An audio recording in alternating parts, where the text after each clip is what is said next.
Hi, everybody. We're going to talk about the drugs that affect the central nervous system in this next chapter. And we're going to break this chapter up into several small recordings, largely because I think it'll be easier for you to separate out this content. There's a lot of drugs and a lot of content in this section. So, in this first recording, we're just going to really talk about the anorexians. And then I'll do a separate recording under part one that will be more the anticonvulsants. Okay? So this is just a list of the different drug categories that we're going to talk about. All of these drugs affecting the central nervous system in different ways.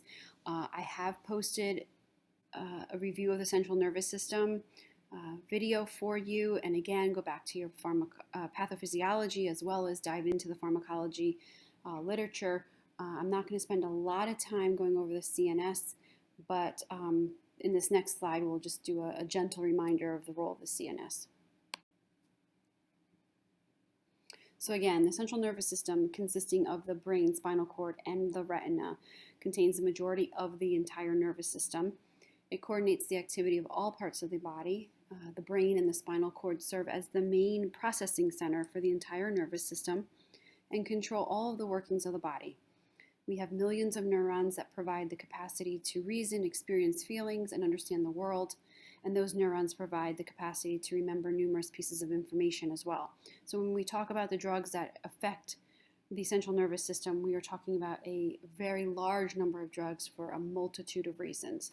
We're going to start off with ones that we probably don't think of very often, and that is the anorexians.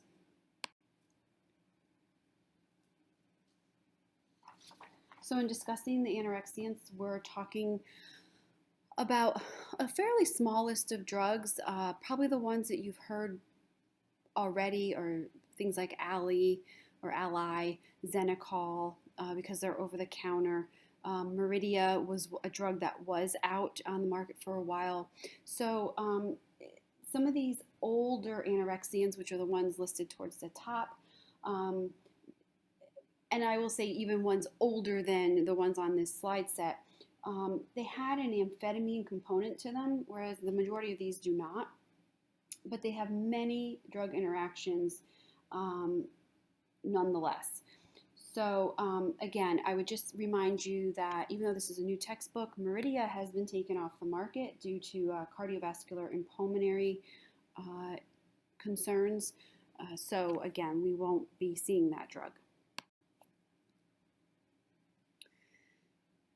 So when we talk about anorexiants, it's important for you to keep in mind that all the anorexiants have the potential to produce serious side effects. We also are saying that these are medications that should be only utilized for people who have BMIs equal to or greater than 30, and even that is debatable for some, because a BMI can sometimes be slightly misleading. They could also be used for patients with a BMI greater than or equal to 27 who have an obesity-related condition like hypertension, diabetes, or dyslipidemia. Again, what we do see is the misuse of these medications fairly regularly, and that's why I put this piece in there. Anorexians are not used for long-term weight loss. Generally speaking, short-term, 8 to 12 weeks, you will see, as I discuss further, that there's some indication that you could go up to 6 months, but nonetheless, these are not medications that are long-term. Chemically and pharmacologically, they are related to amphetamines. So again, as I mentioned, they have, a lot of these medications have a component of an amphetamine in the past, and some of these are amphetamine-like, if you will. So the mode of action is thought to be that they stimulate the release of norepinephrine and or dopamine from different storage sites in the nerve terminals and in the lateral hypothalamic feeding center, thereby producing a decrease in appetite. So basically they stimulate satiety, or the feeling of fullness, in the limbic region as well as the hypothalamus. And the mechanism of action really is not well understood. Which is why it makes them fairly concerning when you see patients on them. Pharmacokinetics essentially, they're lipid-soluble drugs. They have wide distribution, crossing over the blood-brain barrier, metabolized by the liver, excreted by the kidneys. And here it says the duration of action is 4 to 6 hours. I would like to say if extended release can be even longer. And there are extended release formulations of these drugs, and half-life can be up to 20 hours. So it does depend on which drug is being utilized. Also, these medications are absorbed in the stomach as well as the small intestine, and they are pregnancy category C.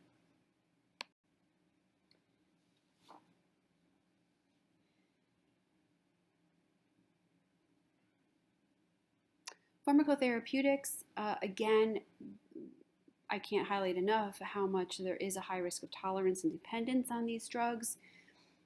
Avoid using with patients who have a history of alcohol and drug dependence, as well as contraindicated in patients who use cocaine or methamphetamines, etc.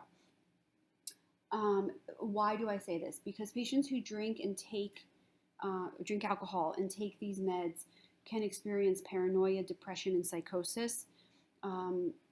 Again, reiterating that these are not long-term medications, never more than 6 months, and we prefer 8 to 12 weeks. Adverse drug reactions, a multitude. I won't read through every single one, but again, quite a few mental status changes, if you will, arrhythmias, nausea, vomiting, and sudden withdrawal is very dangerous as well, because patients can have withdrawal symptoms, and that can cause them to be hospitalized. We also see increased glucose uptake with skeletal muscle, so we have to be very cautious with those diabetic patients. Even though we know we use them in diabetic patients, they are at higher risk of having glucose intolerance. Caution when using Belviq, which is lorcaserin. It can cause a serotonin syndrome and neuroleptic malignant syndrome if used in conjunction with serotonin drugs. So that's just one of the drugs that are on part of the anorexia category. And again, what you're seeing here with a lot of the adverse drug reactions are really an overstimulation type effect.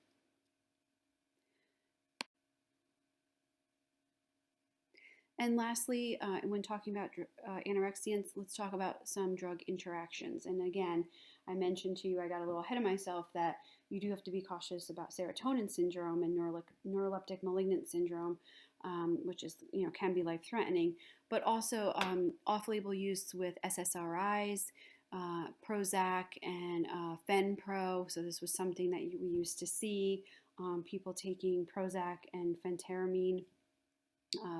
Again, those serotonin syndrome. Avoid MAOIs. We can have a hypertensive crisis with this combination. Careful use with those adrenergic blockers in the insulin sulfonylureas, phenothiazines. We can see lithium toxicity when we utilize lithium-related drugs with the anorexians.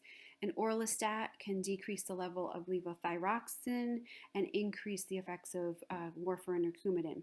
So again, not the easiest of drugs to place patients on. Choose your population carefully. I mean, that's my biggest take-home message for you. These really are indicated for morbid exogenous obesity. Please do not put these